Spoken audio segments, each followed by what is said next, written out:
Et salut tout le monde, on va parler du chapitre 210 de Seven Deadly Sins. La semaine dernière, on a eu le droit à un chapitre de 9 pages qui nous apportait le fait que Ruduchel n'allait pas achever Dayari et Fodrine grâce à Meliodas, King et Diane.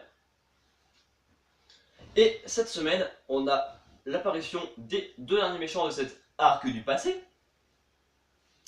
Donc tout d'abord, on a un passage sur la porte qui mène au paradis. Ruduchiel appelle Nerobasta, lui demande d'appeler des renforts pour appeler le quatrième archange.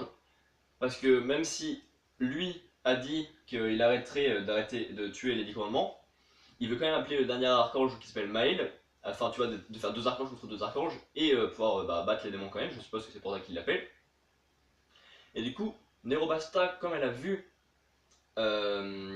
Ruduchiel partir vers la porte, la porte du paradis et qu'elle entend Ruduchiel l'appeler plus sur le bataille, elle se dit what, il y a un problème. Et du coup, le sort de Gauter qui contrôlait sa mémoire, qui lui fait croire que Ruduchiel était parti à la porte du paradis, c'est enlevé. Du coup, elle se rend compte qu'au niveau de la porte du paradis, il y a deux des 10 commandements. Du coup, elle se dit ah, c'est peut-être pas très cool pour moi. Et on voit que Miracilac est en train de transformer la porte du paradis en porte des enfers afin de faire rentrer l'armée par ici. Du coup, en fait, ils se servent, les 10 commandements, du pouvoir des anges afin de se créer une grosse armée qui pourrait faire rentrer au niveau de Stigma, donc l'alliance ange, démon, humain, fée, géant. Voilà. Ensuite, on a un passage sur Roux et Gerard. Et Gerard, tu vois, elle est un peu stressée du fait que Roux, un humain, la protège alors qu'elle aime pas trop les humains. Après, ils sont des petits sourires complices et tout. Et finalement, quand on apprend que. Enfin, quand Nerobasta envoie un appel à l'aide en mode ah, au secours, des commandements, c'est dangereux pour moi tout seul, mais s'il y a plein de gens qui viennent m'aider, ça devrait être possible vu qu'ils ont pas l'air d'être des combattants. C'est vrai que Gauter et Méracila ont pas l'air d'être très combattants, ce sont des trucs de soutien. Du coup, il y a des géants et des filles qui vont se diriger par là-bas. Et Roux, il fait c'est à mon tour d'agir. Là, il tranche un géant en deux, il le one-shot. Il y a un elfe, une fée qui s'énerve, qui balance des trucs dessus, et lui il les part, et ensuite il le poignarde en mode gros bâtard et en mode sang-froid total. Après, du coup, il y en a plein qui se rebellent, mais Roux il était pas tout seul, du coup, ils sont tous poignardés dans le dos comme des gros bâtards. Du coup, ça se fait pas trop. Je sais pas s'ils sont vraiment beaucoup plus puissants que ces démons, que ces géants et ces fées, mais vu la méthode de laquelle ils ont utilisé, c'est normal qu'ils les aient battus, tu vois. Euh, du coup, j'aimerais bien savoir vraiment quelles sont les raisons qui ont poussé quelles sont réellement leurs raisons, tu vois, qui les ont poussés à s'allier avec les démons. On sait qu'ils en veulent à Stigma, mais c'est sûrement genre à cause des déesses, ils ont peut-être un griffe avec les déesses, parce que c'est pas trop que les autres espèces ont l'air, enfin, ils ont l'air gentils, quoi. Mais sûrement, du coup, ils ont quelque chose à voir avec les déesses, du coup, ils veulent les tuer. Du coup, voilà, ils protègent la porte, donc c'est le premier boss final qui arrive. Euh, King et Diane ressentent ça, disent qu'ils vont aller protéger la porte et laissent Meliodas protéger Elisabeth, Dariari et Fodrine.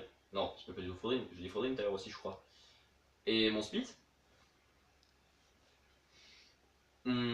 Et en chemin, ils discutent. Il y a King qui se rend compte que Meliodas a eu une vie de merde et qu'il a fait plein de choix pour se battre contre les démons, les anges et tout. Alors que lui, dès qu'il a appris que Meliodas c'était un démon, il l'a renié parce qu'il pensait que c'était perdu pour lui, alors que pas du tout. Du coup, il se sent con. Et il y a Diane qui se rend compte qu'il y a du méchant, enfin du gentil surtout dans tout le monde, et que les démons, c'est juste que ils sont gentils de base, mais c'est juste que si ils attaquent les amis, il va falloir se battre contre eux quand même s'ils sont gentils dans le fond. Alors que les anges, c'est vraiment des gros bâtards, et ils ont dit que eux, il n'y a pas vraiment de gentils en eux, pour l'instant, dans ce qu'ils ont vu. Gauter sent leur présence et du coup les arrête en chemin. Et du coup, ils se rendent compte que Gauter était là à l'époque. Ils se sont pas rendus compte encore que c'était un des 10 commandements, juste ils se sont dit mais qu'est-ce qu'il fout là, il est chelou. Là, il balance une phrase de méchant, et ensuite il fait ça a bien marché comme phrase de méchant. Du coup, c'est rigolo quand même parce qu'il est con, il comprend rien. Et voilà, c'est tout. Du coup, ils disent que c'est pas Gauter. La prochaine fois, c'est son adieu, le nom du chapitre.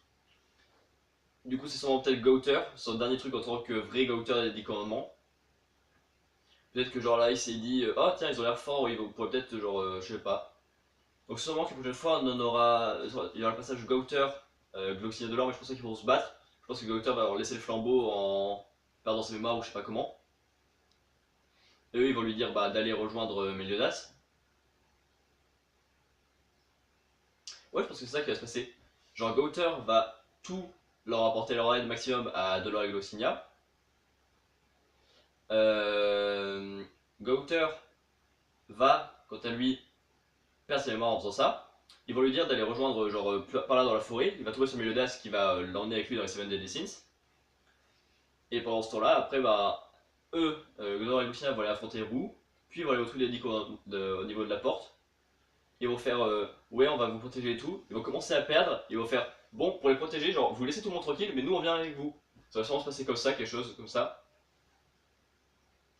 Mais moi je pense qu'entre le choix des démons qui vont les protéger face à quelque chose ou le choix de Meliodas, ils vont choisir Meliodas, à contrario de Dolor et Glossinia, et dans ce cas-là, bah, ils auront réussi l'entraînement.